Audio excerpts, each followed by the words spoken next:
Welcome back, another episode of Under 2 Minutes, and today we are going over the Paintbrush tool. Keybind is B.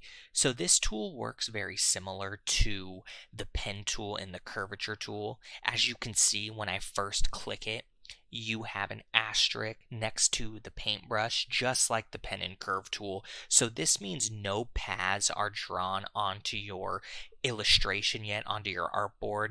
So that first click is going to draw the path for the first time. So let's just go ahead and draw a straight line here.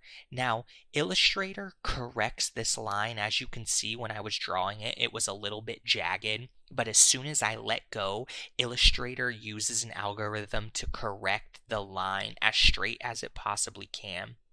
So over in this properties tab here, you have brush types. You can change from 5-point round, 15-point round, 3-point oval, and you can even use different kinds of strokes. So here I have a charcoal feathering. As you can see, if I use this to draw, it's going to use that style with the stroke on the brush, but we're just going to keep it basic here. And then let's use like a 5-point oval.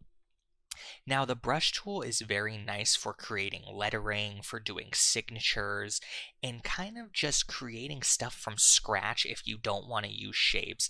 As you can see here, I can do whichever I want by just dragging this tool and combining things.